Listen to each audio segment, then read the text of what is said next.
श्री स्वामी समर्थ. ओम गणपतये नमः. उद्या संकष्ट चतुर्थी, अधिक मासातील कृष्ण पक्षातील चतुर्थी.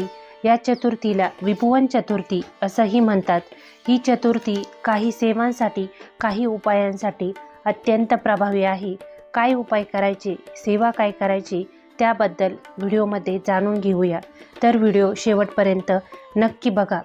गणपती बाप्पा हे विघ्नकर्ताही आहे आणि विघ्न हर्ताही आहे.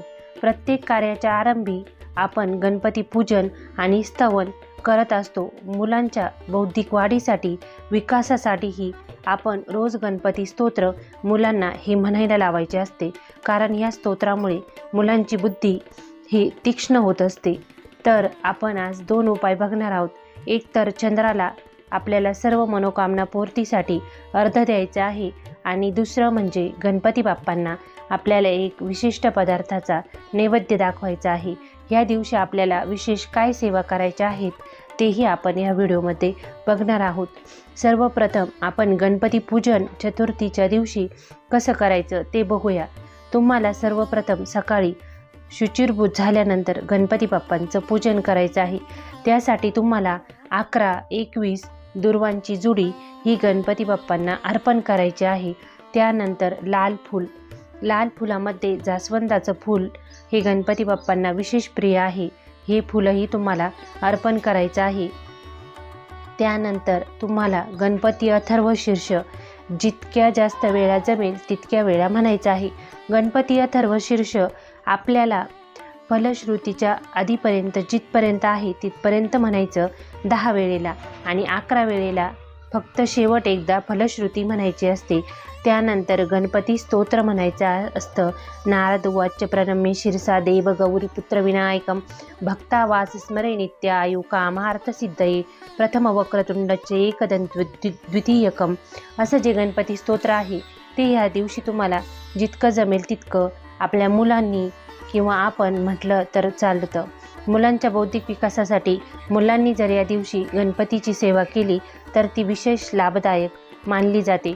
उपवास केला असेल किंवा नसेल तरीही चतुर्थीच्या दिवशी गणपती पूजन नक्की करायचं असतं. यानंतर गणपतीच्या बीजमंत्राचा जाप करायचा असतो.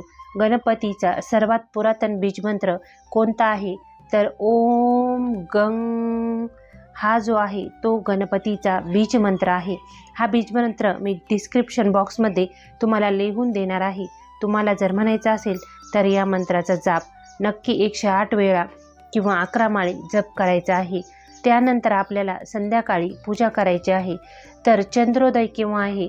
चंद्रोदय आहे 9:43 चंद्राला अर्घ्य देण्याचं योग्य वेळ आहे आणि चंद्रोदय ही 9:43 आहे. या वेळेला आपल्याला चंद्राला अर्घ्य द्यायचं आहे. त्यासाठी तुम्हाला एक काचेचा ग्लास घ्यायचा आहे. काचेचाच ग्लास घ्यायचा आहे, इतर धातूचा नाही. जर प्लास्टिकचा असेल यूज अँड थ्रोचा तरीही चालेल, पण स्टील, तांब इतर धातू घ्यायचे नाही. कारण तांब्याच्या धातूनं आपण सूर्याला देत असतो. तांबा हा धातू सूर्याचा आहे. चंद्राला तुम्ही काचेचा ग्लास किंवा प्लास्टिकचा ग्लास घेऊ शकता. काचेच्या ग्लासमध्ये तुम्हाला स्वच्छ पाणी भरून घ्यायचं आहे. त्यानंतर हळदी, कुंकुम, अक्षत, फूल आणि दिवा, निरांजन, त्यानंतर धूप घ्यायचा आहे आणि चंद्राला अर्घ्य देऊन प्रार्थना करायची आहे. सर्वप्रथम तुम्हाला चंद्राला अर्घ्य देताना 2 मिनिटं डोळे बंद करून आपली जी काही मनोकामना आहे, इच्छा आहे ती सांगायची आहे आणि मनोमन देवाला प्रार्थना करायची आहे की माझी मन आणि बुद्धी ह्या कार्यासाठी सक्षम कर आणि मला ह्या गोष्टी पूर्ण करण्यासाठी आशीर्वाद दे. असं म्हणून तुम्हाला चंद्राला अर्घ्य द्यायचं आहे. अर्घ्य देताना मंत्र कोणता म्हणायचा असतो? सोम सोमाय नमः हा आहे चंद्राचा मंत्र. हा मंत्र तुम्हाला अर्घ्य देताना जितका शक्य होईल तितका वेळा म्हणायचा आहे. शक्यतो 11 वेळा पठण करायचं आहे. त्यानंतर पृथ्वी 3 प्रदक्षिणा घालायच्या आहे. आपण सूर्याला किंवा चंद्राला अर्घ्य देताना पृथ्वी प्रदक्षिणेला अनन्यसाधारण महत्त्व आहे. त्यामुळे तुम्हाला पृथ्वीला 3 प्रदक्षिणा म्हणजे स्वतःभोवती आपल्याला 3 प्रदक्षिणा घालायच्या आहेत. त्यानंतर नमस्कार करून सूर्याला एक पांढरी वस्तू तुम्हाला अर्पण करायची आहे. कोणतीही गोड पांढरी वस्तू. आणि त्यानंतर चंद्राला तुम्हाला अर्घ्य दिल्यानंतर आपल्याला घरात येऊन गणपती पूजन करायचं आहे आणि गणपतींना तुम्हाला विशिष्ट एक नैवेद्य दाखवायचा आहे. नैवेद्य कोणता दाखवायचा आहे तो आपण बघूया. तर गणपती बाप्पांना सर्वात प्रिय आहेत मोदक.